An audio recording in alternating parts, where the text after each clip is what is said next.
Hello viewers, আসসালামু আলাইকুম। আশা করি আপনারা সবাই ভালো আছেন। একে টেকনোলজি চ্যানেলের পক্ষ থেকে আপনাদের সাথে রয়েছি আমি আসাদ। তো আজকের এই ভিডিওতে আমি মাইক্রোসফট ওয়ার্ডের গুরুত্বপূর্ণ 5টি ট্রিক্স শেয়ার করব।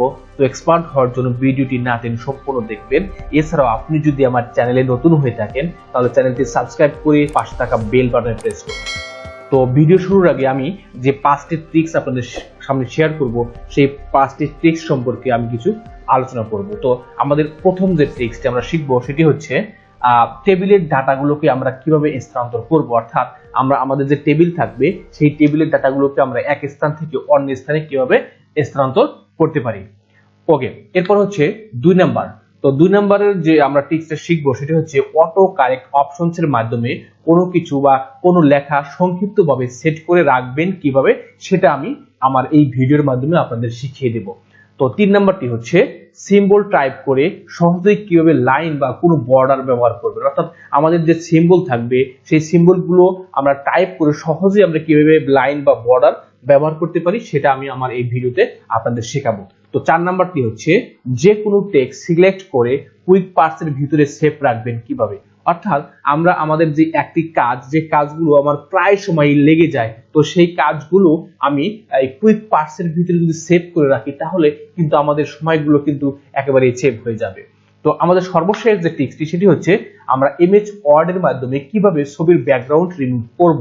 তো এগুলো হচ্ছে আমাদের আজকের ভিডিওর আলোচ্য বিষয়। তো চলেন এখন আমরা মূল ভিডিওতে চলে যাই। তো ভিউয়ার্স, আমি কিন্তু চলে আসলাম আমার মূল ভিডিওতে। তো আমার ভিডিওর যে প্রথম যে ট্রিক্সটি ছিল সেটি হচ্ছে আমরা কিভাবে টেবিলের ডাটাকে স্থানান্তর করব।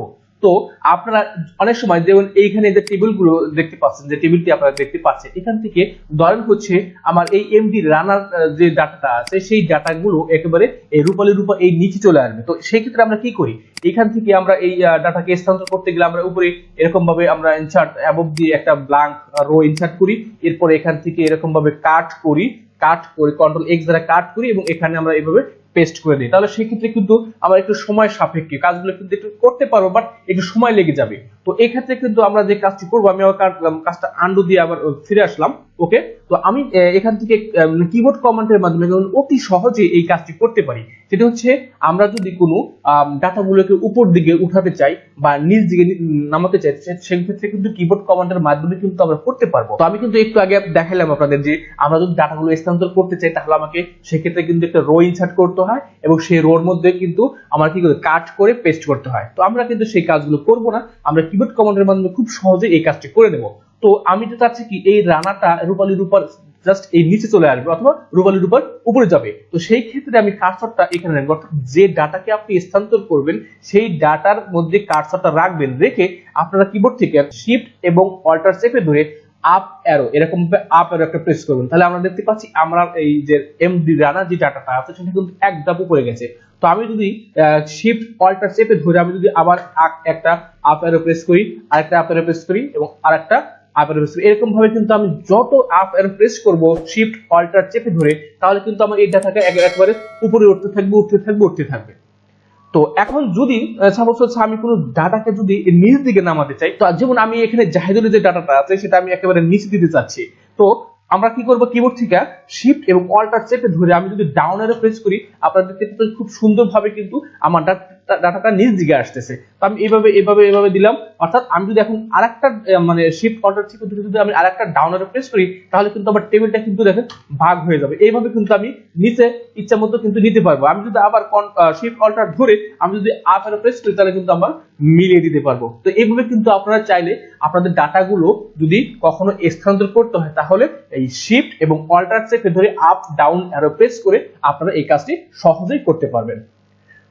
তো ওকে, এবার হচ্ছে আমার 2 নাম্বার ট্রিক্সটা হচ্ছে যে আমরা অটো কারেক্ট অপশনস এর মাধ্যমে কোনো কিছু সংক্ষিপ্তভাবে কিভাবে সেট করে রাখতে পারবো। যেমন এই কাজটি করতে গেলে আমাকে যে কাজটি করতে হবে, যেমন আমার অনেক সময় লিখি এখানে আমি যখনই ASAD স্পেস দেওয়ার পরে আপনারা দেখতে পাচ্ছেন প্রেস ইন্টার টু ইনসার্ট। তো আমি যদি আমার নামটা কিন্তু আমি এখানে শর্টকাট হিসেবে রেখে দিয়েছি, আমি যখন এখানে ইন্টার প্রেস করব তখন আমি দেখতে পাচ্ছি আমার নামটা কিন্তু চলে আসছে। আমাকে কিন্তু পুরো নামটা কিন্তু লিখতে হয়নি বা টাইপ করতে হয়নি। তো এই কাজগুলো কিন্তু আমরা অটো কারেক্ট অপশনস এর মাধ্যমে সেট করে রাখতে পারি। তো এখন আমি সেই কাজটি আপনাদের দেখাবো। তো এই কাজটি যদি আপনারা করতে চান তাহলে আপনাদের চলে যেতে হবে কোথায়, ফাইলে।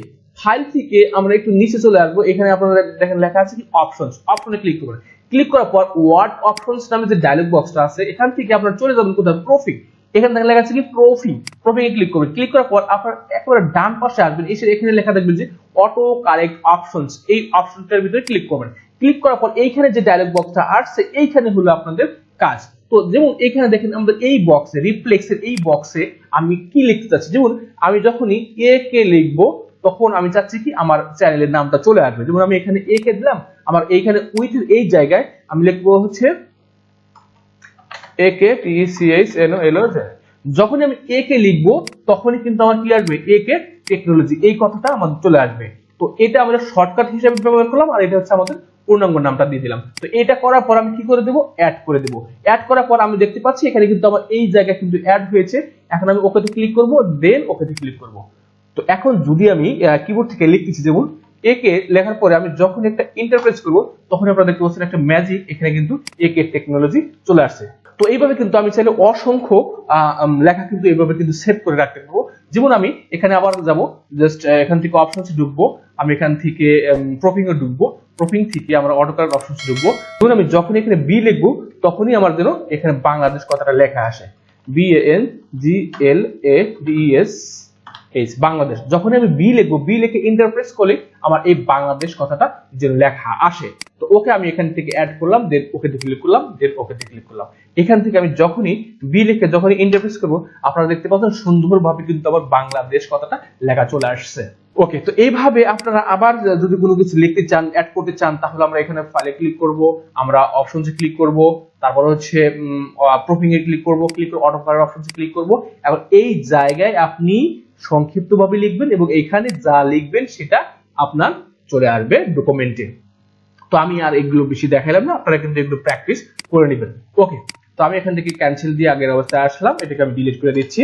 এখন হচ্ছে আমার 3 নাম্বার যে ট্রিক্স, সেটি হচ্ছে আমরা সিম্বল টাইপ করে সহজেই কিভাবে লাইন বা পুরো বর্ডারস দিতে পারি। তো এটা হচ্ছে আমি কিন্তু গত ভিডিওতে কিছু একটা আপনাদের শিখিয়েছিলাম, তো আমি এটা একটু বিস্তারিতভাবে এই ভিডিওতে আপনাদের দেখাবো। যেমন আমরা কোনো সিম্বল ব্যবহার করে কিভাবে সহজেই লাইন বা বর্ডার দিতে পারি। ওকে, তো প্রথমে হচ্ছে আমরা যখন 3টা স্টার প্রেস করব, যখন আমি কিবোর্ড থেকে 3টা স্টার লিখে আমি যখনই এন্টার প্রেস করব আপনারা দেখতে পাচ্ছেন এইভাবে কিন্তু একটা বর্ডার কিন্তু চলে আসছে। ওকে, এরপরে যদি আমি কিবোর্ড থেকে 3টা মাইনাস ইউজ করি বা হাইফেন ইউজ করি, যখন এন্টার প্রেস করব আমার কিন্তু এখানে একটা সিঙ্গেল লাইনে কিন্তু বর্ডার চলে আসছে। আচ্ছা, এরপরে যদি আমি কিবোর্ড থেকে আমি শিফট চেপে ধরে আমি যদি এখান থেকে এটা এই 3টা ইউজ করি, দেন এন্টার, আপনারা দেখতে পাচ্ছেন আমার কিন্তু একটা মোটা লাইন চলে আসছে। ওকে, এরপরে যদি আমি 3টা যদি আমি ইকুয়াল ইউজ করি, 3বার ইকুয়াল ইউজ করে এবং যখন ইন্টারপ্রেস করব তখন আপনারা দেখতে পাচ্ছেন আমার কিন্তু এখানে ডাবল লাইন স্পেস চলে আসছে। ওকে, এরপরে যদি আমি 3বার হচ্ছে শিফট চেপে ধরে আমি এই আইকনটা বা এই সিম্বলটা ব্যবহার করে যখন আপনি ইন্টারপ্রেস করবেন তখন দেখতেছেন একটা সুন্দরভাবে মানে এরকম ঢেউ পাবে কিন্তু একটা লাইন চলে আসছে। আচ্ছা, এখন যদি আমি আরেকটা ইউজ করি, যেমন আমি এখান থেকে 2টা আমি ইকুয়াল ইউজ করলাম এবং এখান থেকে আমি যদি যখনই শিফট চেপে গ্রেটার দেব তখন দেখতে পাচ্ছেন যে এখানে কিন্তু আমার একটা যে অ্যারো শেপ আসছে, বাট এটা একটু মোটা। আমি আবার এন্টার দিলাম। এখন যদি আমি এটা দেই, ধরুন হচ্ছে আমি 2টা মাইনাস ইউজ করলাম এবং আমি এখান থেকে গ্রেটার দিলাম, তাহলে দেখতে পাচ্ছেন এই জিনিসটাই জাস্ট শুধু এটা একটু চিকন আকারে চলে আসছে। ওকে, আমি আবার এন্টার প্রেস করলাম। এখন আমি এখান থেকে লেস দেন ইউজ করলাম এবং আমি যদি 2বার ইকুয়াল প্রেস করি তাহলে হচ্ছে এই জিনিসটার বিপরীত, অর্থাৎ এটা হচ্ছে লেফট অ্যারো আর এটা হচ্ছে রাইট অ্যারো। ওকে, আমি আবার এন্টার দিলাম এবং সর্বশেষ যেটা আমি দেখাবো সেটি হচ্ছে আমরা এখান থেকে একটা লেস দেন ইউজ করলাম, আমরা এখান থেকে 2টা মাইনাস ইউজ করলাম, দেখেন আমার এটা কিন্তু এইটারই কিন্তু বিপরীত এটা চলে আসছে। ওকে, তো এই কাজগুলো আপনারা কোথায় পাবেন, যে এই যে এই কাজ যেটা আমি দেখাইলাম এই জিনিসগুলো আপনারা কোথায় পাবেন, এটাও কিন্তু শর্টকাট হিসেবেই আছে। তো আমরা এখান থেকে ফাইলে ক্লিক করব, অপশনসে ক্লিক করব, আমরা এখান থেকে প্রফিং এ ঢুকবো, এরপর অটো কারেক্ট অপশনসে ঢুকবো। এই জায়গায় এইখানে আপনারা দেখতে পারবেন যে আমাদের একটু নিচ দিকে আপনারা আসবেন, দেখবেন যে এখানে সবকিছু দেওয়া আছে, প্রত্যেকটা কি জন্য দেওয়া হয় এই জিনিসগুলো কিন্তু আমি আপনাদের দেখিয়ে দিলাম। তো আপনারা চাইলে এবার এগুলোও কিন্তু ইউজ করতে পারেন, এভাবে বিভিন্নভাবে স্টাইল দেওয়া আছে, তো এখান থেকে আপনারা ইউজ করবেন। ওকে, তো আমরা যদি এখান থেকে আরেকটা জিনিস ইউজ করি, যেমন আমি এখান থেকে দিলাম হচ্ছে এইটা এবং ইকুয়াল এবং এইটা, তাহলে দেখতে পাচ্ছেন আমার এখানে কিন্তু লেফট রাইট অ্যারো কিন্তু একটু মানে অন্যরকম ভাবে চলে আসছে। ওকে, তো এই গেল হচ্ছে আমার 3 নাম্বার ট্রিক্স। এখন হচ্ছে আমার যে ট্রিক্সটা সেটা হচ্ছে 4 নাম্বার, অর্থাৎ কোন টেক্সট সিলেক্ট করে কুইক পার্সের ভিতরে সেভ রাখবেন কিভাবে। তো অর্থাৎ আমরা যদি কোনো কাজ যে কাজটা আপনাদের প্রায় সময় কাজটা লাগে, তো এই জন্য আমরা কি করি, সেটা একটা কুইক পার্সের ভিতরে যদি সেভ রাখতে পারি, তাহলে সেই ক্ষেত্রে কিন্তু আমরা কি করতে পারবো, পরবর্তী সময় আমরা অতি সহজে কিন্তু আমরা সেই ডকুমেন্টের ভিতরে কিন্তু ইনসার্ট করতে পারবো। যেমন ধরেন আমার এই যে এই টেবিলটা আমার প্রায় সময় লাগতেছে, যে কোনো ডকুমেন্টে লাগে, তো সেই ক্ষেত্রে যদি আমি এই টেবিলটাকে আমি কুইক পার্সের ভিতরে সেভ রাখি, তাহলে কিন্তু যখন প্রয়োজন পড়বে তখনই কিন্তু আমি এটা নিতে পারবো। যেমন আমি এটাকে পুরোটাকে সিলেক্ট করলাম, টেবিলটাকে সিলেক্ট করলাম, আমরা চলে যাব কুইক পার্স। কোথায় আছে কুইক পার্স, হচ্ছে ইনসার্ট ট্যাবে যাবেন। ইনসার্ট ট্যাব থেকে আপনারা এই জায়গায় একটা কথা লেখা দেখবেন যে কুইক পার্স। এই কুইক পার্সে ক্লিক করবেন, ক্লিক করার পর আমরা এই নিচে একটা অপশন লেখা দেখবো যে save selection to quick parse gallery. আপনারা দেখতে পাচ্ছেন এখানে কিন্তু আবার অনেকগুলো কিছু এখানে কিন্তু সেভ করে রাখা হয়েছে। তো আমি just save selection to quick parse gallery এই অপশনে ক্লিক করব। ক্লিক করার পর আপনারা যদি চান যে এখানে একটু নাম ইউজ করবেন, তো আপনারা চাইলে এখান থেকে নাম ইউজ করতে পারেন, SALA আর আমি স্যালারি SHEE, আমি স্যালারি শীট দিলাম, দিয়ে স্যালারি শীট নাম দিয়ে জাস্ট ওখানে ক্লিক করব। তো এখন আমি যদি এটাকে কন্ট্রোল N দিয়ে নতুন একটা ফাইল নেই, ফাইল নেওয়ার পর আমি যদি ইনসার্টে যাই এবং এখান থেকে আমি কুইক পার্সে ঢুকি, তাহলে আমি দেখতে পারবো যে এখানে কিন্তু আমার এই যে লেখা দেখেন স্যালারি শীট নামে কিন্তু একটা পুরা আমাদের যে টেবিলটা নেওয়া হয়েছিল সেটা কিন্তু এখানে আসছে। তো আমার যখন প্রয়োজন পড়বে আমি জাস্ট একটা ক্লিক করব, আমার কিন্তু এখানে সেই লেখাটা চলে আসবে বা সেই টেবিলটা এখানে চলে আসছে। তো এইভাবে কিন্তু আপনারা কিন্তু দ্রুত সময়ের ভিতরে এই কাজগুলো করতে পারবেন। যেমন আমি এখানে কিন্তু অনেকগুলো কাজ সেট করে রেখেছি কুইক পার্সের ভিতরে, এখান থেকে যখন যেটা প্রয়োজন পড়বে, যেমন আমার এইটা প্রয়োজন পড়তেছে, জাস্ট একটা ক্লিক করলে কিন্তু দেখেন আমার এই যে আমাদের পুরো একটা কিন্তু কি একটা লেটার কিন্তু দেখেন এখানে ইনভিটেশন যে কার্ড আছে সেটা কিন্তু আমাদের চলে আসছে। তো এইভাবে কিন্তু আমরা এই কাজগুলো করব। তো এটা করার জন্য আমাকে যে কাজটি করতে হবে, আমরা একটা খুবই ইম্পর্টেন্ট একটা বিষয় মানে মনে রাখবো, যেমন আমি একটু ক্লোজ দিলাম, ডন্ট সেভ ইউজ করলাম। এখানে যখনই আমি এটাকে সেভ ইউজ করব, ক্লোজ দেব, ক্লোজ দেওয়ার পর ডন্ট সেভ যখনই আমরা ইউজ করব, এইখানে একটা অপশন লেখা আছে, এই যে আমাদের যে একটা মেসেজ দিল যে আপনি যে কুইক পার্সের ভিতরে যে জিনিসগুলো সেভ করছেন সেটা যদি আপনার প্রত্যেকটা ফাইলে চান বা আপনার পরবর্তী সময় যদি লাগে, তাহলে সেই ক্ষেত্রে কিন্তু এইখানে কিন্তু ডন্ট সেভ কখনো দিবেন না। যদি আপনি ডন্ট সেভ দেন তাহলে কিন্তু সেই ফাইলটা কিন্তু মধ্যে আর ওই জিনিসটা সেভ থাকবে না। তো এই জিনিসটা কিন্তু খুবই মাথায় রাখবেন যে আপনার ক্লোজ দেওয়ার আগে এটি অবশ্যই সেভ দিয়ে তারপরে আপনারা ক্লোজ ইউজ করবেন। ওকে, তো আমি আবার মানে আমার ওয়ার্ড ফাইলে চলে আসলাম। ওকে, আমার ওয়ার্ড ফাইলটা আমি আপনারা দেখতে পাচ্ছেন, আমার ওয়ার্ড ফাইলে কিন্তু আমি আবার ব্যাগে আসলাম। ওকে, তো এখন আমাদের সর্বশেষ যে ট্রিক সেটি হচ্ছে এমএস ওয়ার্ডের মাধ্যমে কিভাবে ছবির ব্যাকগ্রাউন্ড রিমুভ করবেন এবং আবার সেই ছবিটা এই মানে এই টেক্সটের ভিতরে বসাবেন। তো আমরা জানি যে ব্যাকগ্রাউন্ড রিমুভ করার জন্য কয়েকটা সাইট আছে, যেমন আমরা অনলাইন থেকেও ব্যাকগ্রাউন্ড রিমুভ করতে পারি, অথবা আমরা আমাদের ফটোশপ মানে এগুলো দিয়েও কিন্তু আমরা কি করতে পারি, ছবির ব্যাকগ্রাউন্ড রিমুভ করতে পারি। তো আমি দেখাবো আজকের এই ভিডিওতে যে আমরা এই মাইক্রোসফট ওয়ার্ডটা ব্যবহার করি কিভাবে ছবির ব্যাকগ্রাউন্ড রিমুভ করি। ওকে, তো আমাকে ডকুমেন্টে ছবি আনার জন্য আমাকে যে কাজটি করতে হবে, আমরা কয়েকভাবে কিন্তু ছবি আনা শিখিয়েছি আপনাদের, তো আমি এভাবে নিয়ে আসতেছি।